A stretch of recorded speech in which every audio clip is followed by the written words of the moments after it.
Hello, hello. How you doing? Just at home here. Oh, did you need something? No.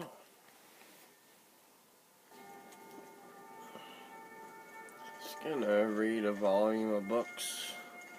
1, 2, and 3.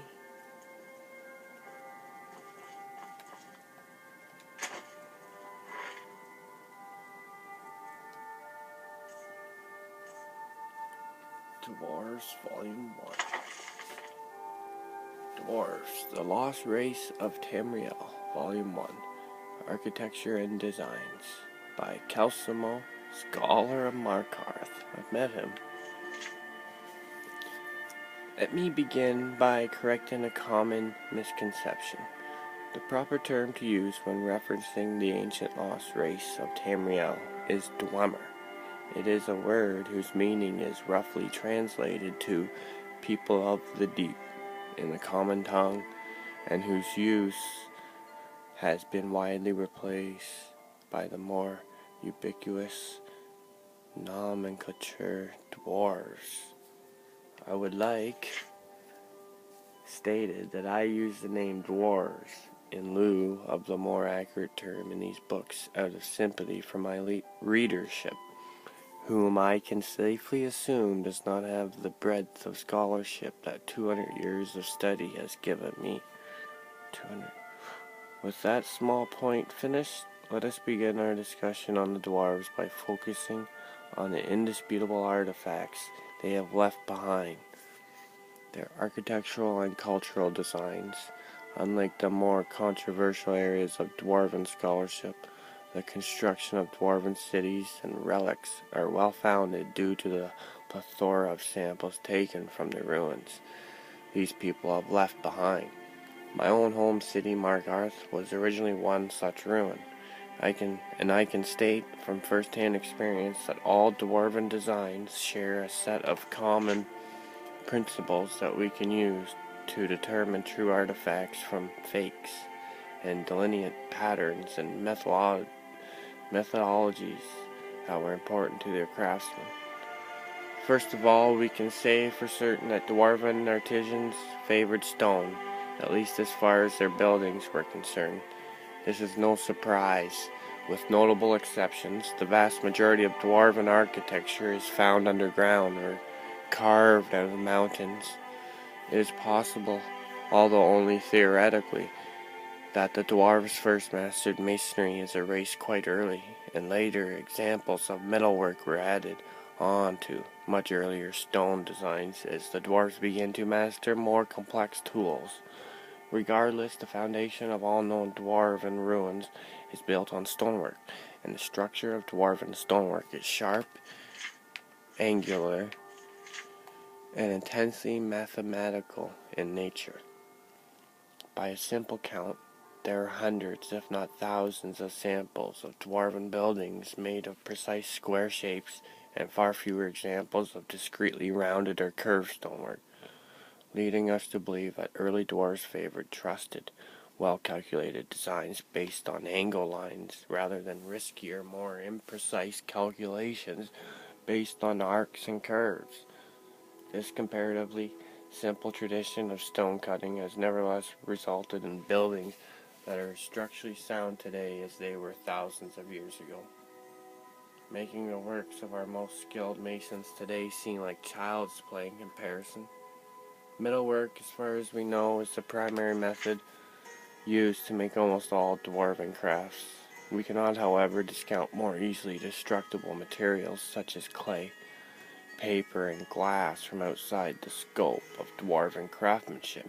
But given the tendency of dwarven design to favor the long-lasting over the fragile, we can safely assume that at the very least metal was a heavy preference, and the metal used in all so far discovered dwarven relics is entirely unique to their culture. No other race has replicated whatever process was used to create dwarven metal, although it can be easily mistaken for bronze. And in fact, many forgers of dwarven materials use bronze to create their fake replicas. It is most definitely a distinct type of metal of its own. I have personally seen Metallurgists attempt to combine several different types of steel and common and rare ores in order to imitate dwarven metals' exclusive properties.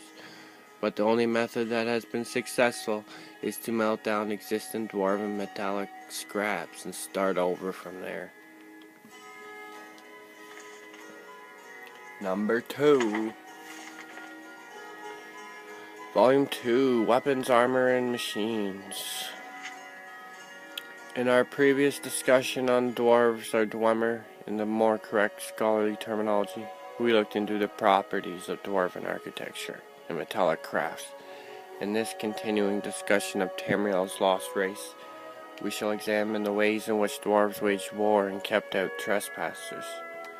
Unlike many other cultures still existent today, the dwarves built and relied on increasingly complicated machines for a wide variety of martial tasks, and weapons and armor created solely for the purpose of being wielded by dwarven warriors show remarkably fewer points of progress beyond the basic designs. Let us begin by analyzing those basic weapons and armors. Anyone who has held a dwarven axe or worn a dwarven helmet can testify as to the ancient, everlasting quality of dwarven craftsmanship. Weapons do not deviate too greatly from their base function. Dwarven swords pierce through light armors with incredible effectiveness, owing primarily to the remarkable sharpness of tempered dwarven metal, and owing to a far lesser extent to its simple double-edged design. Compare and contrast the sharp, angular dwarven dagger to a curved elven blade, and it becomes a small logical leap to say that dwarven weaponsmiths relied almost exclusively on creating quality materials first, and merely allowed the form of those materials to flow from the method that weapon was intended to kill people. As a culture that built almost exclusively underground, it's no surprise that dwarven armors are built to withstand incredibly heavy blows. Again, the fact that they are also resistant to being pierced by arrows or small blades is more of a testament to superior dwarven metallurgy over superior dwarven armor smithing. But it would be erroneous to thus conclude that dwarven smiths did not take the manufacture of their weapons and armor very seriously. Every piece of warcrafts I have examined show a remarkable amount of unnecessary detailing and personalization that is just as evident today among the most ardent blacksmiths. A dwarven smith probably came from a long tradition that distinguished itself in a way that, say, the grip of a mace would feel, or the design of the head of an individual arrows. Although due to the paltry lack of any cultural artifacts outside the weapons and armors themselves, this is only mere speculation. The last but probably most important discussion in this volume pertains to the existence of dwarven machinery. Dwarves created and manufactured on a very broad scale thousands of mechanical apparatuses of varying complexity, the most simple of which is the standard arcanid design used to ward off trespassers.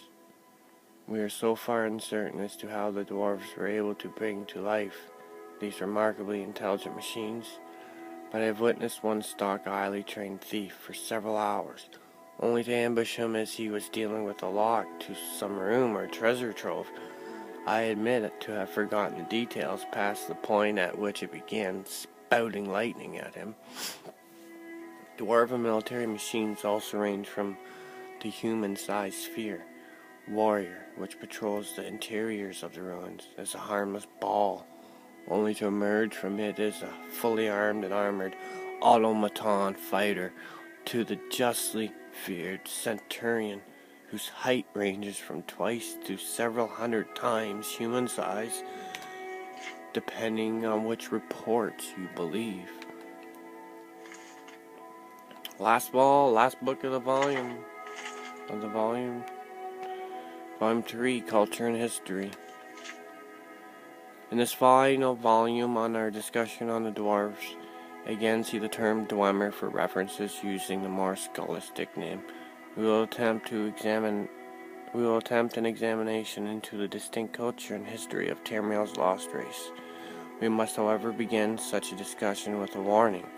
Despite what certain academic circles would like people to believe, there is so far no evidence that verifies any claim as to the dwarves' particular customs, morals, myths, legends, laws, systems of governance, or involvement in major historical events outside of those few examples that remain indisputable. For instance, while we can say with absolute certainty that the disappearance of the entire dwarven race happened very suddenly, only the laziest of junior scholars would say that this event happened in the same day or even the same hour. There is simply no proof to dispute the theory that perhaps the dwarves disappeared from Tamriel gradually over the course of several years or indeed several decades. There is also nothing that disproves the source of this disappearance as being attributable to mass deaths, plagues, magical contamination, experiments into the nature of Aetherius gone wrong, or even race-wide teleportation into one of the planes of oblivion. There is simply too little that the dwarfs left behind that points to the nature of their great vanishing act, and this same frustration applies to all aspects of their social structure and history. What we know then can only be inferred by the writings of the other races, which made contact with the dwarves before they left Tamriel. The Dark Elves, Dummer, for example, teach that their great prophet Nervar helped unite the dwarves and the elves in Morrowind against occupying Nord armies from Skyrim in the First Era. But Nord and Orc writings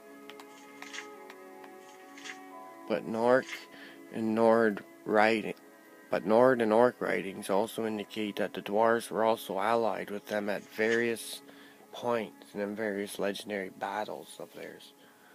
Unfortunately, none of these legends and folk lore make an effort to describe the dwarves in great detail, only that they were a secretive people and that an alliance with them was unusual enough to warrant crafting a story around. And past the First Era, no race makes note of encountering any living dwarves at all. This is further confounded by the fact that so many of the Dark Elven writings on their relationship with the dwarves were lost during the tragic eruptions of Vardenfell during the Oblivion Crisis nearly 200 years ago. What secrets they could have revealed about the lost race are now buried behind layers of molten earth, along with so many unfortunate Dark Elven people. Thus we conclude our discussion on the dwarves on a somber note. As with all scholarly endeavors, we are left with more questions than we have answers, and the proof we so desperately search for is so often out of reach, denied even to the most fervent effort. The mysteries the dwarves have left us with could easily warrant another century or so worth of personal examination from me, and quite possibly even several millennia of excavation of even one dwarven ruin would be insufficient to paint a complete picture on them. But what we can see from our threadbare tapestry of dwarven artifacts is a careful, intelligent, industrious, and highly advanced culture whose secrets we as students and teachers of their works can only hope to uncover someday. Wow.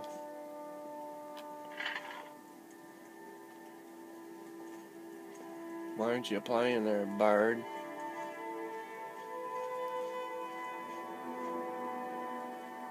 Let's see. We gotta go upstairs. Yeah, today's adventure is to kill some bandit leader up in the northwest.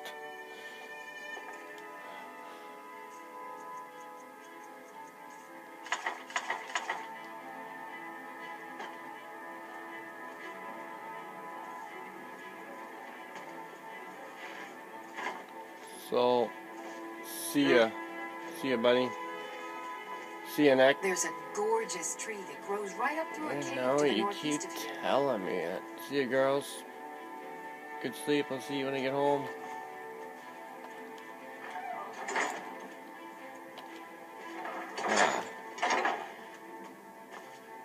Sleep tight. Alright, see ya. No, I don't want to take off. I'm going to put that back down.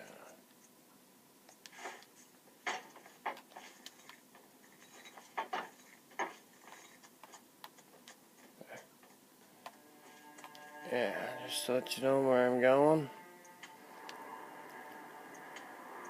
All the way up here. So, Pine Moon Cave. Kill the leader. So it's probably Dragon Bridge I'll go to, maybe.